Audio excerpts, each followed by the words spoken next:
It's Corso and Catone. Brought to you by Corso Law Group, Arizona's leading criminal and traffic law firm. Now for the real deal New England feel, Corso and Catone. Welcome into Corso and Catone, the real deal New England feel. I'm Corso. Catone is here. Joe is with us in the booth, and you are watching us on YouTube. We'll get to you in a second, Mark, with what you got on. You're watching us on YouTube, and I suggest everybody get on YouTube to watch this one. You're listening on iHeartRadio, Apple Podcast, 790 The Score. Anywhere you podcast, you can catch us. And, hey, send us an email in our mailbag, corso.catone@gmail.com. Or you can call us on our heated hotline, 855-313-PATS, P-A-T-S. Leave us a message 24/7. It's a message line. Have a take. Hey, keep it clean.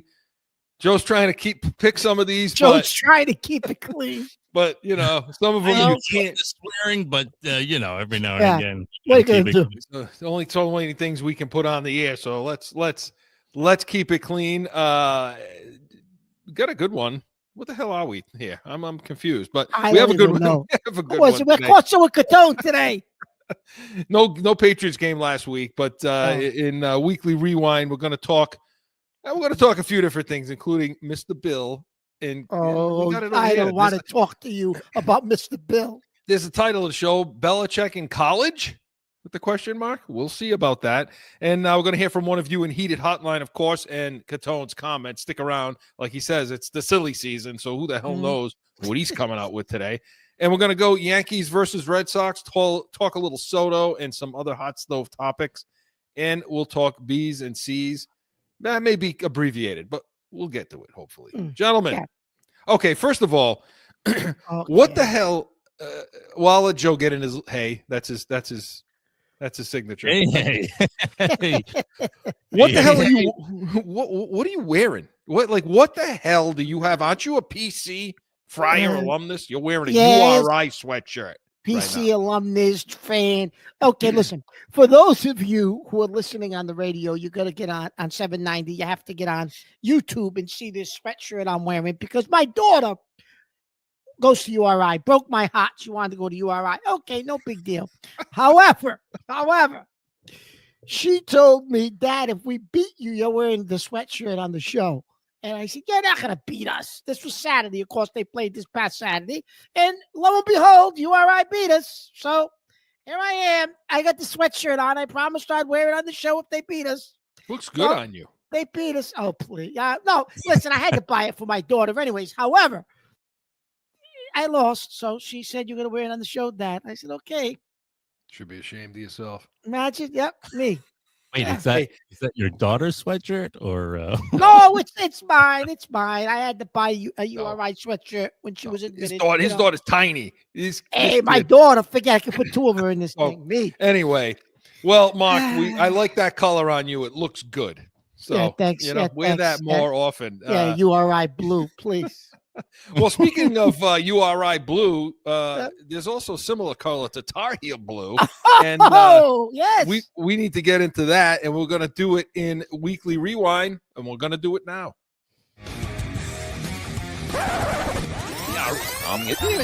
Going back through the week for a Weekly Rewind. Okay, Mark. I'm smiling about this. Of course you are. I am smiling about this. Bill Belichick is now the head coach of the North Carolina Tar Heels, Drake May's alma mater. And let's hear from Bill. Joe? Let me put this in capital letters. If. Yeah. I-F. If I was in a college program, the college program would be a pipeline to the NFL for the players that had the ability to play in the NFL. Of course. It would be a professional program, training, nutrition, scheme, coaching, techniques that would transfer to the NFL. It would be an NFL program at a college level and an education that would get the players ready for their career after football. So, and he then... So listen, I got to interrupt you for a minute. First of all, our viewers who are listening on the radio have to go on YouTube to see the grin on your face from ear to ear while he was talking. I mean, come on, really?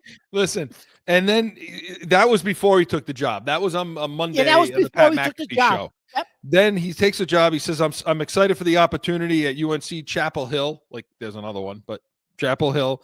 I grew up around college football with my dad and treasured those times. I've always wanted to coach in college, and now I look forward to building the football program in Chapel Hill. Mr. Bill Belichick, 8-time world champion, NFL, and now he's looking to do the same in college. Mark, what's your reaction to this?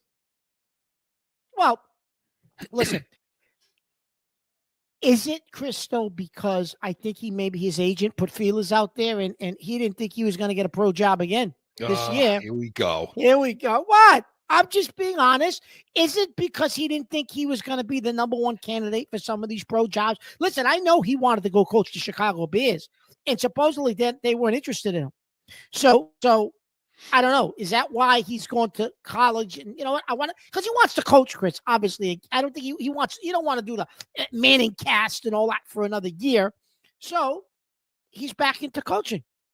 You know, I think both things can be a little true. Okay. Yeah. Do I think that people were banging on the door to get him in the NFL? No. And I'm going to say this: you love Bill, but you predicted that when he took the year off. You said, "Mark, he'll never coach in the NFL again." I don't know if he'll coach in the NFL again now that he's taking this year off. No, I didn't think he would. And you may you may be right, Chris. Well, one, because of his age, and two, because, his way, it's antiquated. I mean, as far as the mentality and what guys need to bring to the table. And I'll be totally honest with you, they're spoiled brats. I mean, they are. And I think he's tired of that crap. I think he's sick and tired of listening to the prima donna nonsense. And now he's in a situation. Look, no, I don't think they were banging on the door. But, what pisses me off, okay, I'll tell you what pisses me off about where you guys are right now, all right, is obviously it's a negative, it's always a negative. It is. We're negative on the show. Yeah. Okay, fine. But there's always some other reason. There's always something. There's always got to bang on people right away. First it was, oh, no. He's leveraging. It's clear that he's leveraging, using North Carolina to leverage NFL teams. Then he took the job. So that argument went out the friggin' door about the leverage nonsense. Okay. And then it became, well, he knew what you just said. He knew he wasn't going to get a job in the NFL, so he took whatever he could get. Hey, could it be that the guy at 72 years old will be 73 when the season begins? Could it be that the guy just wants to teach football to people who appreciate it and want to learn it? It could be. Yeah, no, it could definitely. Yeah, could be. I know that's beyond understanding that anybody would even understand that. But could that be, Mark? No, that absolutely could be, Chris. And listen, if you caught what he said too, Chris, he mentions, his father coached there in the 50s. 53 to 55, I think. Okay. There's always been an affinity with him, obviously, to his father. I mean, he has the connection to Navy, and I wonder if that Navy job was ever available if he would have went there, right? If it was available right now, for instance. But so I think there was just an enigma of, my father coached in college, coached in North Carolina. He was around that. I think there's part of him that wants to go into college and teach kids how to get ready for the NFL and teach them discipline. And he mentions that on the McAfee show. Teach them discipline and teach them, the right way and be prepared. If you want to go to the NFL and you have the talent, I'll have you ready to go to the NFL. Yeah, I think that he is probably sick of the prima donnas. You're right, Chris. I 100% agree with that. So I think, it was a little bit of both, but I will say this. Those coaches in the ACC, oh, good Lord. Because we've watched. Buckle up. We've watched some of these. We watch a lot of college football, Chris. Oh, my God. These guys don't know what they're in for. Oh, they're going to pee down their leg, man. I mean, they are just – look – and the last thing I'll say about this NFL stuff is this. I believe he would have gotten a job. Do you know how bad some of the coaching is in the NFL? Just I do. atrocious. No, I do. Because you have it here. Look at who your head coach. Look at your head coach, your OC, your DC. You only got to look in the mirror over here. Yeah, it's so bad. I mean, you had the guy from Chicago sucked. Oh, I mean, you're going to tell me Belichick's not a better coach than Antonio Pierce? Are you kidding me? Yeah. Come on. No, look, he would have landed somewhere. I love this for him. I love this. I am so happy for this guy. Look, hey, Chris, he it's like prepared a 400-page. It's like he put the middle finger up to the NFL, too. Well, I mean, you don't think I can still coach? Okay. No, I mean, and everybody over there just thinks, oh, this is all he had. This is all he could do, you know. Listen, he prepared a 400-page, plan that he delivered to North Carolina before he signed it about this is what we need to have. This is what my plan is going to be. You don't 400 pages. You don't prepare that unless you're dead serious, want to do it. And now they've upped the NIL money to $20 million from $5 million. And let's talk about that now. Okay. So let's talk about he's there. What kind of success will he have, do you think? Will he be able to get players? What's he bring to the table for these guys? With the $20 million, Chris, that's all it's about now is paying players, right? So if you've got the cash, they don't care who you are. And that kind of was what led Saban to leave Alabama, because Saban was like, you can't build a program the way Saban always traditionally built the program in Alabama, because these guys, they're like free agents. Every year they're going out to see what the biggest amount of money they can get, and then they're out the door. And he just had enough of that. Like there was nothing, it was nothing about being able to build a culture. And so that's going to be something Bill's going to have to deal with, Chris, because that drove Saban out.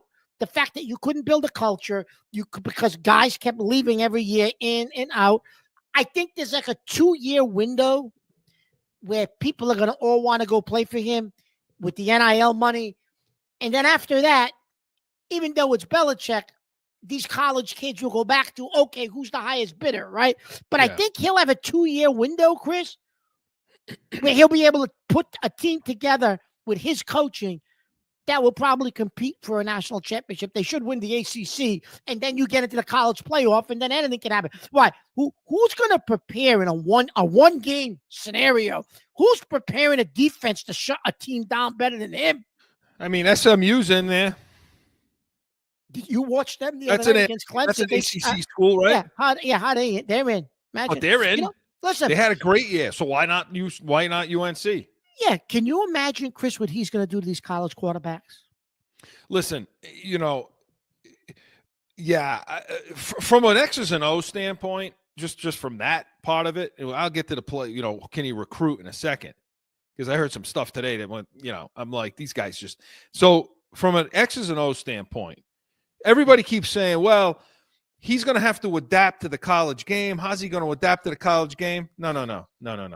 The college game is going to adapt to him at NC.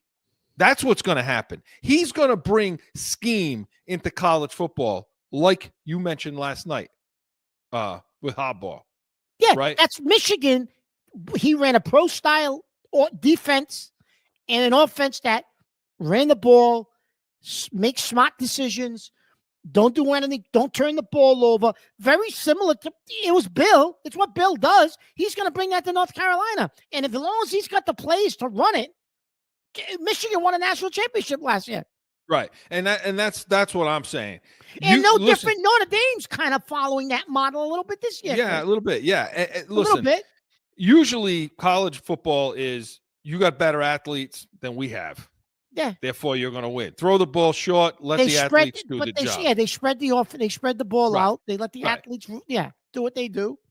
But that doesn't mean scheme can't work. Look, Belichick has made a career out of making more out of less. Okay? That's what he's always done. All right? Take guys that aren't Pro Bowlers and turn them into, and anywhere else they stink. Deion Branch, Givens, so on. Okay? Guys, Deion Branch, Super Bowl MVP. He went to Seattle. He stunk. So my point is this. He'll do more with less just because of the scheming just because of sitting these guys down during the week and actually teaching them how to watch film, teaching them how to do it instead of just, he'll put a plan together and he'll do what he did in the NFL. You want to beat this team? This is what we need to do. We're going to take this away. We're going to take that away. And the quarterbacks on the other side their minds will be blown, including the offensive line. Chris, and that's how he's going to do it. He's going to win. Chris, how about he's still the only guy that really was able to slow down and stop Mahomes? It's him. Who else has been able to do it? Right. That's what I'm saying. Like, the whole idea of the box safeties was to shut down Kansas City. And we talked about this the other night, Chris. Yeah. And Kelsey sitting in that spot, or one of the tight ends sitting in that spot. That's why he came up with a box safety to shut that down. With the zero look, they call it a mug now. Double mug. That's what everybody's in the gaps. That was his deal. That was his baby. Yeah, listen. That's what's going to happen. He's going to make more with less. He's going to take a team like SMU who's in this thing, and he's going to play them on a Saturday, and the coach on the other sideline is going to be throwing his clipboard down because he doesn't know what the hell he's looking at on defense and where these guys, hey, they started here, now they're there. What am I supposed to do with that?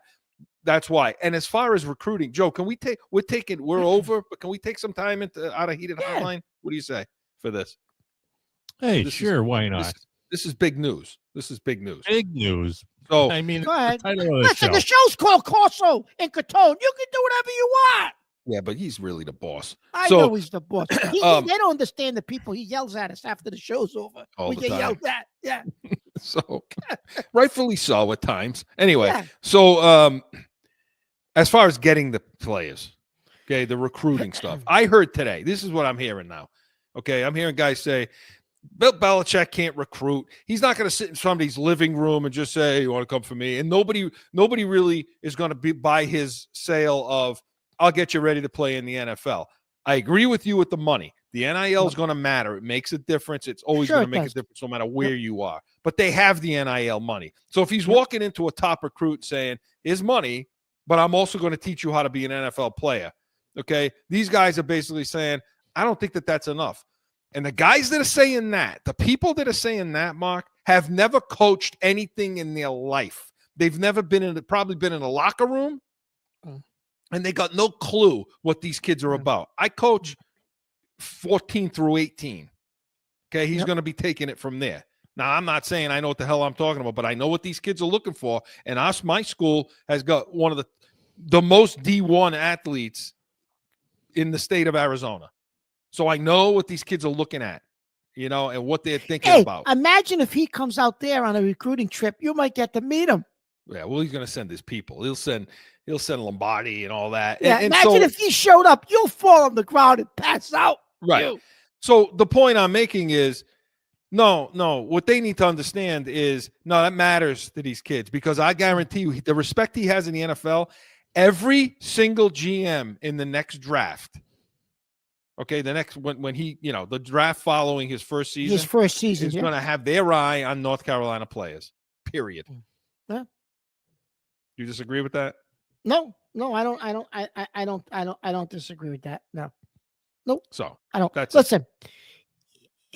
And who? Okay, so who's to say, Chris? We pick up the phone and say, Peyton, you think Arch wants to come play for me? I'll have him ready for the NFL. I need a quarterback. Nobody will teach him how to read defenses like me. So what's he doing over there in Texas with Sarkisian? He ain't getting him ready for the NFL. I will.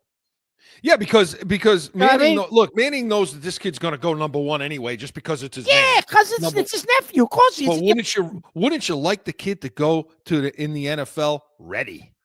Yeah. Ready. Yeah. Learning from Bill. Yep. I would. So I would. I'm very happy for Bill. I do have smiles ear to ear. The hell with all these other people, all the skeptics. Who's going to be on? Who's going to be at the games? Who's going to be at the games on the sideline? Because that's his alma mater. It's Lawrence Taylor. Because he went to North Carolina. Yeah. So good for him. I think they're going to be good. I think they're going to be good sooner than later. So I do too. We'll see what happens. I wanted to get into the college playoff, Mark, but we can talk about it for a minute. We're a little short on time here, but okay. What do you think of these brackets? Throw the script away. Who cares? So what do you think about? Are you pissed off that Notre Dame dropped as far as they did, or is that just a product of them not being in a conference? That's the product of them not being in a conference. And didn't I tell you the night of the one of the championship games on Saturday? Was it Saturday? Yeah. I said Notre Dame's going to drop out of the top 4. You're like, this how? I said they're going to, because that's how this system works. And I'm just going to say this: at 4,000 to 1, he took a flyer on Arizona State. So, Chris, right? So that's his 20 large. Tomorrow when we do Pat's Nation and we do the Sunday spread, he can explain to you what he did with Arizona State. Yeah, and Notre Dame, by the way, is in a good bracket. So Notre Dame play Indiana, and then they got Georgia, but Georgia may have their quarterback issue. That quarterback's got a problem now. They're going to have quarterback injuries, and the backup got a severe concussion, so they got quarterback issues. Listen, for those of you that don't by the way, ASU's in a pretty decent, they're in an okay bracket. They'll have Texas they're in an okay bracket. Listen, for those of you that don't know, Chris and I are big Notre Dame fans, so we'll be rooting for the fighting Irish going into this. But the thing is, if it's Arizona State, Notre Dame in the final, you're going to root against Notre Dame. I'm going to kill you. You're going to have to. We'll track this. We're going to track this in the weeks coming, especially with once the first games end. We'll be talking about that. But Weekly Rewind was presented by the Pats Nation, Sundays, 8 a.m. Eastern. Hey, tune in tomorrow morning. We're going to be previewing the trip to Arizona, my neck of the woods, and see what the keys to victory are going to be. When we come back, going to hear from one of you in Heated Hotline. No flipping. Sundays are for football. And here in New England, that means it's the Pats Nation with Corso and Catone. You have the worst wide receiver room in the National Football League. This is why the Patriots need us in the draft room. Let's see what the Pats Nation thinks about that, Mark. Starting June 30th, Sundays, 8 to 9 a.m. on 790 The Score. Back in with more Corso and Catone, the real deal, New England feel. All right, let's hear from one of you in Heated Hotline. Joe?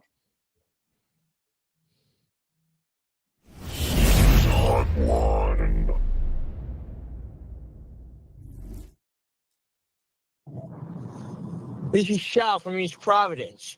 Now you're really Osborne, so both the free agent pickups are gone. The owner's cheap, the GM's a moron, the coach is clueless, and the goddamn players suck. I hate this team. Yeah, it's great. Love the show.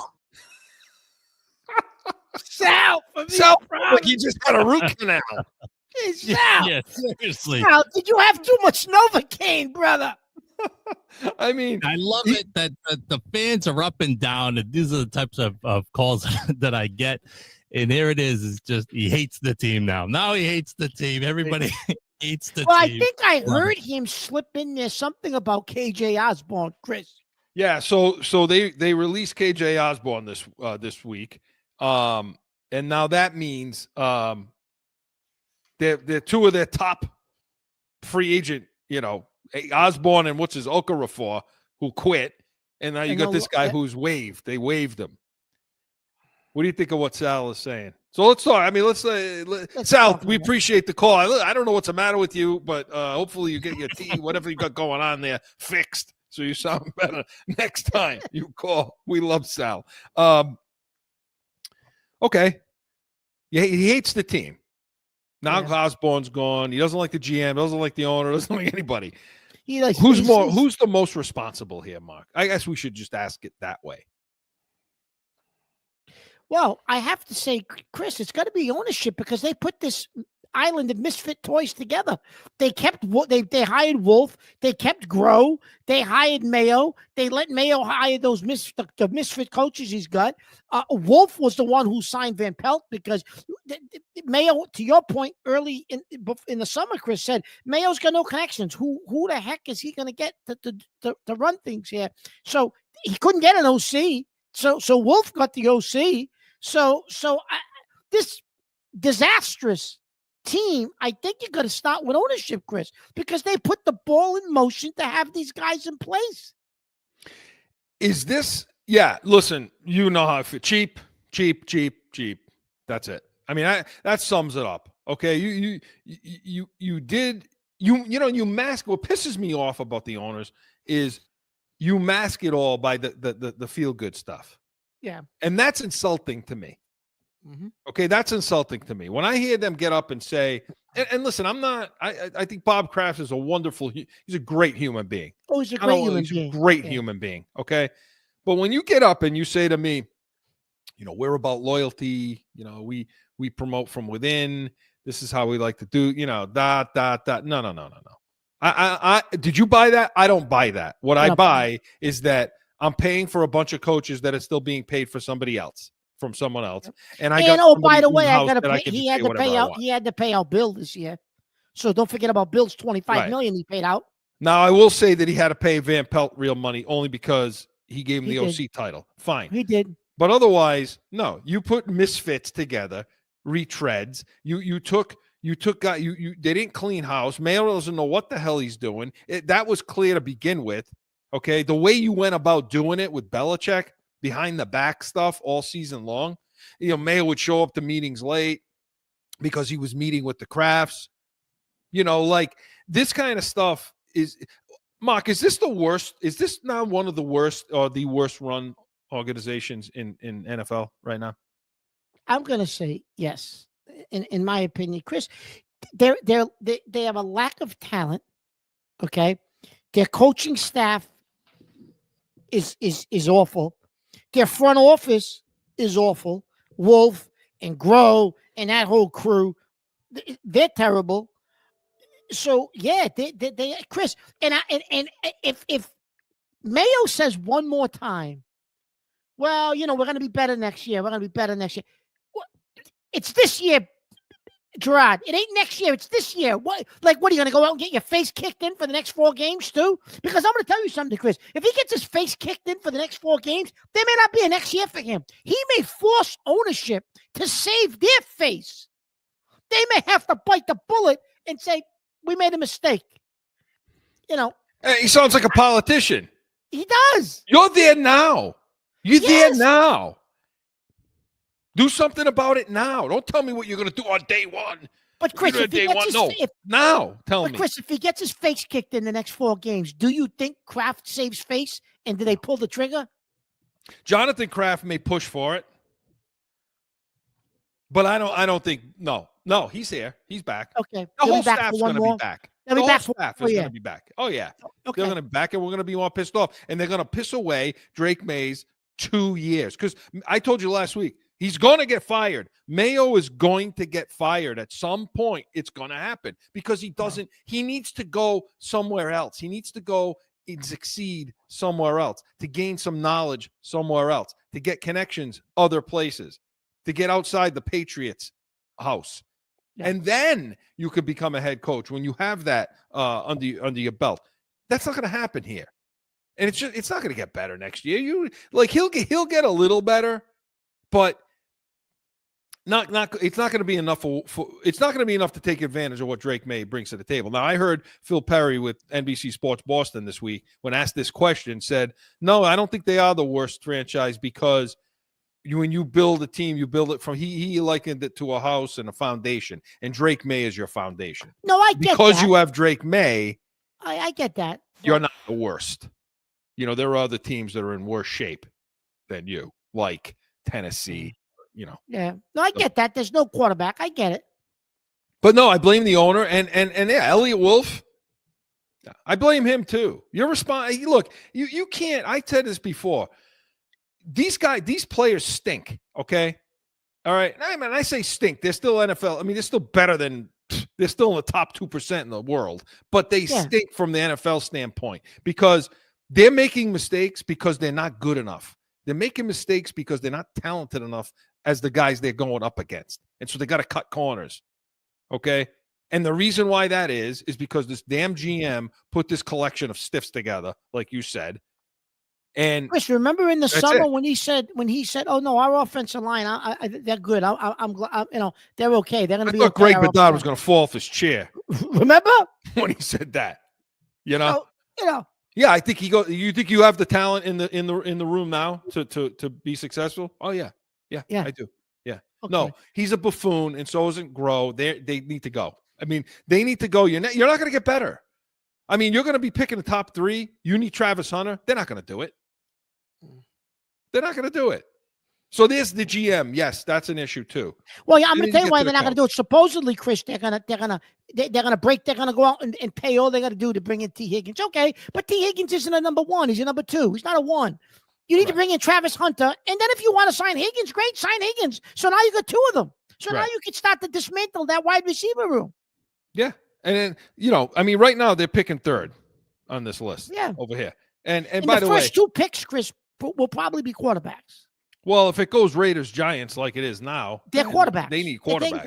They're taking quarterbacks. And the last thing you talk about, we've been talking about coaching week after week, Sal. So you know how we feel about the coaches. But I'll tell you what, the foundation thing that Phil Perry talks about, I mean, when you look at Drake May, his vision, his pocket pressure, his presence, his ball security. I heard Brian Hoyer talking about this, knowledgeable guy too. I'll tell you what, you listen to him. Decision making. He's overachieved in all of those areas. His leadership too. How tough he is, mental, like all of that. He's overachieving. You've got the toughest thing there is to get. You have your quarterback. Now don't F it up. And they're effing it up by keeping this collection of stiffs together in the coaching room in the GM room. Chris, so if you clean a house after year 2, well, now you're going to be into the 3rd year of a rookie contract. So you're screwing this up because the clock's ticking. And then, major. The major. Major screw up. So, Sal, who's responsible? I mean, they all stink. Yes. The ownership is not doing anybody any favors over here. Stop insulting our intelligence. Stop insulting the fans, the New England Patriot fans, loyal fans out there that pay their way. They come in and expect greatness that you, Kraft family, you gave us that expectation. You told us that that's what we should expect year in and year out, and that's the way it should be as long as you're the owner of this team. I remember it in 1993, okay? That's what you told us. So that's what we expect, and you're not delivering, period. End of story. Yes, Mark. Yeah, no, I agree. But, Chris, they did deliver. They got 6 rings, so... Oh, so that's it? It's over? Well, I think they did, but I think that they think that buys them a little collateral and buys them a little time, Chris. You know what I mean? It doesn't buy you anything. That's you created the culture of now. We expect it every time, every year. You created that culture. Yeah. Get it done. I agree with you, Sal. It's all horrible, but we love the show, so that's good. Thank you, Sal. Sal, get yourself together, buddy, with the Novocaine or whatever else is going on with your mouth. I don't know what's going on with your teeth. Heated Hotline was presented by Corso Law Group, CorsoLawGroup.com. Hey, we come back. We always stole 2 minutes of his time, so we get Cotone's comments. Let's see what he's got with that URI sweatshirt. Stick around. Hey.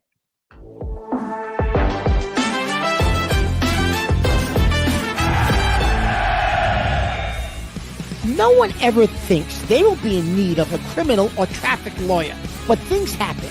Corso Law Group is Arizona's leading criminal and traffic law firm. Call or go online to CorsoLawGroup.com and talk with these expert attorneys who I know will help. Time for Catone's Comment!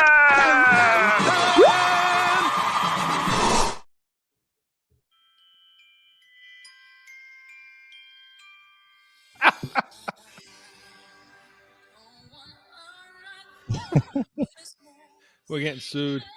We're getting sued, Joe. I didn't get it's copywritten, Joe. It's copywritten. That's all right. What do we get? It's the silly season. Come on, it's the silly season. Nobody's gonna sue us. It was a 2-second clip. Anyways, pay the royalties out of the show. You know how much pay the royalties, Joe. Listen, my God, you know what? This time of the year, so Christmas. It's Christmas time. It's the holiday season. And wait a minute, Mark. Wait a minute. What? One second. What? Joe, it's the silly season chronicles. That's what this is. Silly season chronicles. Okay, listen. Episode 2. So now, listen. Yesterday we had in this part of the country, we had a big rainstorm, wind, rain, everything. It was crazy. It was like almost like a mini hurricane. Anyway, I woke up this morning. I had Santa Claus blow-ups in my front yard. I had somebody's ear off a reindeer. I don't know whose reindeer it was sitting on in my driveway. It was like the apocalypse. I don't know what happened. There was lights everywhere. Like, do these people pay attention to the weather?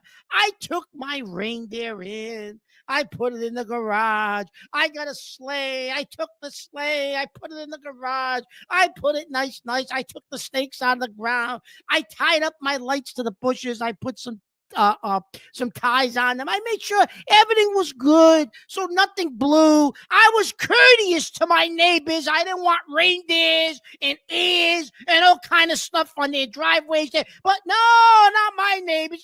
They didn't care. When I saw the blow up in my front yard this morning, I said, "What the hell is this thing?" First of all, I hate those big, huge. Oh, those things drive me nuts. Those blow ups. First of all, I don't like them. But anyway, so this. It's crazy. Then some people, it's like you drive by their house, and listen, I get people like to decorate. I get it, but there's like 7 or 8 different types of scenes going on in one place. It doesn't even match. It's just like you threw up Christmas, and it's just a mismatch of everything. I'm like, oh, either they can't see, or they need some type of eye surgery. I don't know what they're looking, but if they think it looks good, listen, it's the silly season, but people don't have no courtesy for their neighbors. It was a mess this morning, Joe. And come on, they told you on the news to take your stuff in the house, in the garage, do something with it. Don't let it go all over the neighborhood. But listen, it is what it is. But I'm going to have a special treat for you on the 26th, the day after the holidays. I'm waiting for that day to tell you a couple of stories, because I've been in store shopping, and I don't want to go down that road just yet, but I'm going to go down that road when it's over. However, I had to talk about the lights this week. And listen, we're going to get sued, Joe, for that song I shouldn't have hit play. I couldn't help it, Joe. It's all right. We'll be okay. We'll be all right. Joe, you want to go first or what? I'm still stuck. I'm sitting there trying to do the math on 2 seconds worth of Mariah Carey song to play. Listen, you're gonna have to edit that out. Well, don't keep talking about it. I mean, you know, edit it out, Joe. Take it out. Yeah. Edit it. Yeah. Take it out. Yeah. What you need to do. Go ahead. Well, I mean, there's nothing wrong with decorating. You should see my house. I agree with him. I agree with him. That's what I was just gonna say. Yeah, but yours matches, Chris. It ain't a mismatch. It ain't a mismatch of all kind of stuff. Mine's the epitome of class. Yes. The mismatch. Thank God Angela designed that. Mosh posh. It's a mosh. Your wife put that all together. Your people. I do everything. I got a blueprint of everything that goes on. Clark Griswold over there. He's like Griswold. He is. He's absolutely Clark Griswold. The first time I met my son's new girlfriend, okay? I told you the story, right? You got time for this? Go ahead. The first time, I'm outside and I'm putting up, I don't know, I got these old style, nice, those reindeer that are like hard, you know, like really nice looking. And I put them on the pedestal so it looks like they're taking off, you know. I don't like the blow up stuff either with the noise. No, yeah, you know. And then during the day, they're all flat. They look like slob, you know, mosh posh of silliness, like you said. But so I'm out there with my tool belt on, knee pads, okay, and one of those lights that go around, those light bands that go around your forehead. You put the spotlight, those, you know. Oh yeah. And so I'm on all four. I'm on my on my knees, right, working on this thing. My backside is facing the door. Okay, All of a sudden, I hear, Dad, the girl, Yeah. she's here, and that's what they're looking at. So I stand up, I face them, and I got the stupid headlamp on, face right in their eyes with the knee pad. That's just how I met. There you go. There's Griswold in action. I fell off a ladder last year too. Listen, you should go Christmas carols. A lot. Yeah. Huh? I was on the roof the other day because we had a little bit of a wind issue, and I had to get the icicles back out of the gutter, So I was up on the roof. Icicles in Arizona. It's a dangerous pastime, Mark. But listen, I am an expert at exterior illumination. Then you're walking around taking the video, showing me, and I'm saying to myself, "But Jesus Christ, there's got to be a snake somewhere in there. I won't leave that house if I was over there." Yeah. Well, you gotta get used to that. You gotta know the terrain. What you should do is pick up all the crap in your yard. Yeah. Get a hot chocolate, walk around the neighborhood, singing Christmas carols, right? Yeah. Could you picture me? Harold, and then hum the shit right at the front door. Just launch the thing right at the front door, whether it belongs to them or not. Then move to the next house. And Joe, are you listening to him? I'm not like that. I'm a Curtis. I'm a nice neighbor. I'm not like that. Yeah. You pushed your neighbor down in the snow. Joe, remember that? He fell. I didn't push him. I just chose to go in the house. You stood there and laughed at him. No, I did not. Poor guy. I did not laugh. Well, you know what? You're like Scrooge. Well, listen, I just don't understand these. If they told you, Chris, they were expecting a big storm, wouldn't you hunker down and the hatches? batten down the hatches, and maybe you'd have to bring a couple of things in and then put it back out after? Yeah, I would. Right? Sure. But not because I give a crap about my neighbors, but because I care about the stuff I'm putting out. Yeah, irregardless. Who the hell with them? Well, no, I understand that, but even at that, so you would think you would have, worry about the stuff you put out. Exactly. And this is one of those scenes that I have here that people stop, they stop, they slow down. Oh, look how nice. Oh, it looks so great. I'm walking around with the tool belt on and the knee pads, and, they're like, oh, look how nice it looks.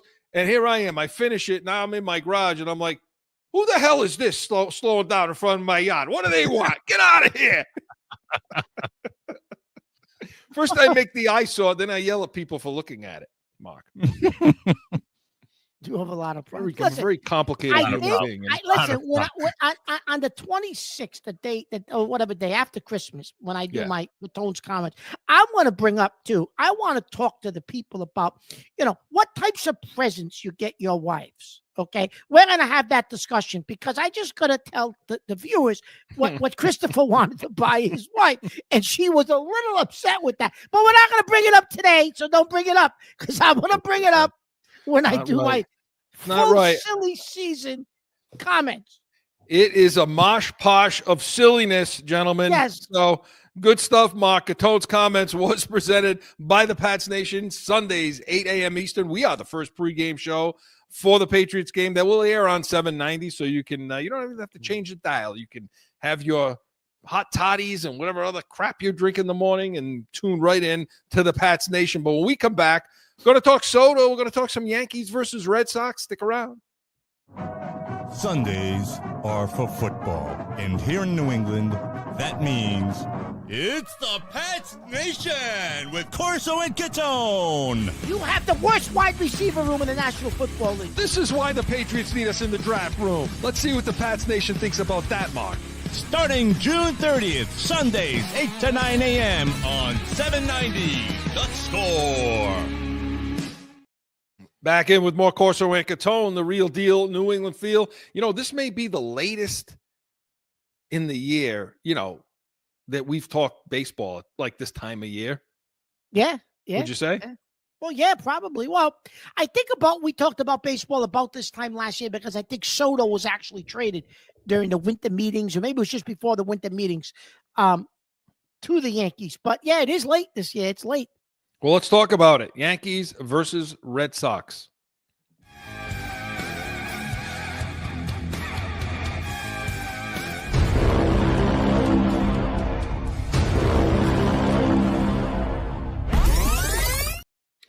So the Soto sweepstakes ends. Can I just start off with what the beep? Okay, now proceed to tell them. So the Soto sweepstakes, before you get into this, Chris, I'm just going to tell our viewers that I'm going to give you kudos, and I never do that, because you said from the beginning, you said, listen, I'll wear a Red Sox jersey if they sign Soto. It's all a farce. They're never signing Soto. And you were right, Chris. You were absolutely right. Anybody that fell for that nonsense, I can't even imagine why you would if you were Red Sox. But they have done something. They have done a couple things. We'll get to that in a second. So Soto. But here's the deal. 15 years, $765 million, Mark, I believe, 765. with 75 guaranteed to the New York Mets. There is, but then after 4 years, Chris, there's an opt-out. 4 or 5 years, there's an opt-out. And Soto can opt out. However, team doesn't have one, though. No, but the Mets can choose to opt back in and not let him go. Oh, right. Yeah, if they pay and him. then they get to pay 4.5. They got to pay him 4.5 extra for the last 10 years of the contract, bringing the contract up to $805 million plus the $70 million that they gave him guaranteed. You know, what a gamble. I mean, they're gambling on him being good for this long, for 5 more years plus. Can anybody say Stanton? Anybody say Juan Stanton? Anybody talk about, doesn't it sound familiar a little bit? It absolutely does sound a little familiar, yeah. So, Okay, why did this happen? Why did he choose the Mets over there? Forget the Red Sox. The Red Sox. No, forget we're not going to talk about the Red Sox when it comes out. We'll talk about what the Red Sox did this week. But so, Chris, you had a theory that I'd like you to say, because I don't want to steal your thunder, on why he chose the Mets. Why break precedent now? Why break? No, but you said, listen, Mark, he's never going to be the guy here. So explain that. You said he's not here. Look, playing for the Yankees. I mean, playing for the Yankees is playing for the Yankees. I mean, I would be surprised if you can't find a Major League Baseball player that wouldn't want to put that uniform on and play in that place. Okay. Mm-hmm. But when you're in this situation like Soto, you want to be the guy, right? I mean, you want to be the guy. He's never going to be the guy there. It's always going to be Judge. Judge is the Yankee captain. He, 60 home runs, great regular season player, stinks in the playoffs, stinks. But anyway. No, I get that. But still. He's never going to be the guy there. And maybe that, obviously the 75 million didn't hurt either, guaranteed. But maybe that played into his thought process, saying, hey, I'll still in New York. I'm a bigwig in New York here. I'm just going to be on this team. What do you think? Yeah. I agree with that, Chris. He was never going to be the guy in New York. It's obviously Judge. He's the captain, and so he can be the guy with the Mets. He's the guy that they're going to build the team around the Mets, and he's still in New York. So is it a mistake? And whatever else he can get in here. Well, yeah, because I think listen. If he thinks, did he make a mistake? Is what I mean. Yes, because if he thinks that the Mets are ever going to be more relevant in New York than the Yankees, he's mistaken. That's never going to happen. They're always going to be the little sister. The little sisters of the poor. No, I didn't say that. I said the little sisters. I'm cleaning up my act. All right. They're always going to be the little sisters in New York to the big brother. Big brother is the Yankees. And so I'm sorry, Cohen, the owner of the Mets, thinks that's going to change. That's not changing. Okay. Until it's ingrained in them. Plus, so now Soto, okay, he's especially coming off a World Series year. Yeah. So you got Francisco Lindor, and you got some other guys on that team. But do they honestly think they're going to get by a healthy Atlanta, Philadelphia, San Diego, the Dodgers?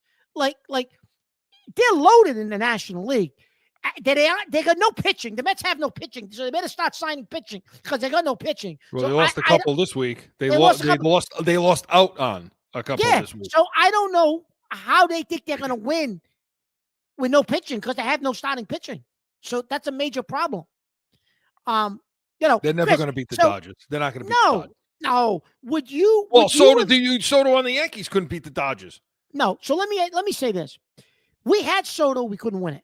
Couldn't win the champ. We went to the World Series, but we couldn't win. We didn't win it, and a variety of reasons why. And we talked about it during the series. But Well, I know where we're going. So talk about the Yankees from here. Where did they go? And we don't win with him. So you save that money now, and you got a team that we talked about, Chris, was flawed. Yeah. Well, now you got $765 million to fix those flaws. Okay, you need pitching. You need starting pitching. You need bullpen help. You probably need a first baseman. You need maybe a second baseman or third baseman. You need an outfielder to replace Soto. But now you have the money to do that. So they start by going and signing, one of the better free agent pitchers, Max Fried from Atlanta, left-hander, has had great stats over the last 3 or 4 years. Has a little bit of an injury history. He's been on DL with his forearm like 3 times in the last couple of years. However, Chris, he's potentially a 20-game winner if he stays healthy. That's what you just added to the team. They needed that, but they also need bullpen. No, they do. But you now have the money to do that, Chris. Yeah, you do. You lost Clay Holmes, so you're going to need somebody at the back end of that. You're going to need somebody at the back end. You need a first baseman. Everyone said, "Oh, they're going to go get Pete Alonso," but now it looks like they may be interested in the guy out there in Arizona, Walker, because he's a good defensive player, is a hitter, is a clubhouse guy, is a good culture guy. It looks like they're pushing towards him now more than Alonso. The Yankees have work to do. They're going to rebuild, Chris, but they have the money to do it. Yeah. Listen. Well, they got the kid coming up now that'll play in the outfield. He can play in right field, right? They got the kid Dominguez. Yeah, Dominguez would probably play center field for them, and they'll stick Judge back to right. And listen, we've been hearing about Dominguez for 2.5 years. If the kid turns out to be what everybody thinks he is he going to be Soto? Well, probably not. Maybe not. Well, you Soto. don't know. You never know. You never know. But the kid absolutely can turn out to be an all-star outfielder. And then the rumor is now that they may be interested in Kyle Tucker, the right fielder from Houston, who's a bona fide top 5 hitter in the league when he's healthy. So the Yankees have options. And I'll say this, Chris, as good as Soto and Judge were, they don't make it to the World Series without Stanton getting hot. They wouldn't have made it out of the American League, Chris. I don't care what they say about Soto. They don't make it to the World Series without Stanton. Which tells you then he got hot because he got hot. Which says then to you what we've been saying all along. Don't give me the sluggers anymore. Give me the guys that can manufacture. Give me guys that can run the bases. Give me guys that play defense. Give me guys that can manufacture runs, that can move runners, that can get things done when you get in the playoffs and that slugging goes down and you need to now manufacture a few runs. Yeah, they got it to the World Series. I get it, but you're obviously Judge has got an issue there. So yeah, spend that $700 million on a plethora of people and get your bullpen right. Now, on the other side, okay, they're spending big. They said they were going to spend big. Chris. Well, listen, like we said, anybody who thought the Red Sox were going to land Soto were, which I don't know, they're part of the silly season with all those blow up things in the front yard, Anyway, Mark got different kind of blow up stuff in the front yard. So, but they went and they showed that they're going to spend. They did offer the guy $700 million, I think, but Garrett Crockett, okay, from the White Sox. That's a serious move. He pronounces it crochet. Crockett. Okay, crochet. I apologize. You think it's Garrett Miami Crochet. Vice, Sonny Crockett, and Rico Tubbs. Garrett Crochet, okay. Get him from the White Sox. Yeah. That's a meaningful sign. That's a serious sign. That's a serious get. They're going to have to pay to keep him, Chris. His contract is not expensive right now. He's got 2 years left on it. I think he's got an arbitration on it. But when his contract's up in 2 years, he's going to want over $200 million, $300 million if he can stay healthy. He's going to history of injuries. But if he stays healthy, yes, you're right, Chris.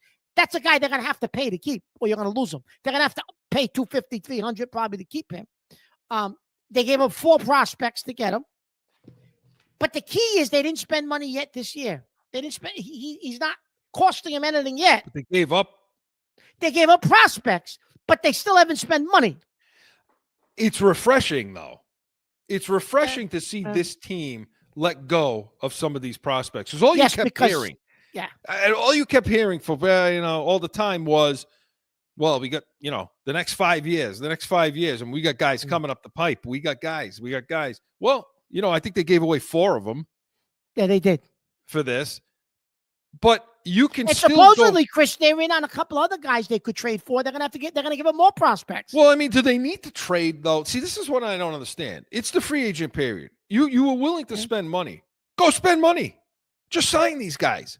So, well, okay, they got this guy. Well, that doesn't mean they can't get this. Can they go for Alonso? Can they get? Yeah, of course you can. If you were willing to spend $700 million on Soto, well, then do the same thing that we talked about with the Yankees, right? Go spend the damn money. Don't trade anybody. Go sign them.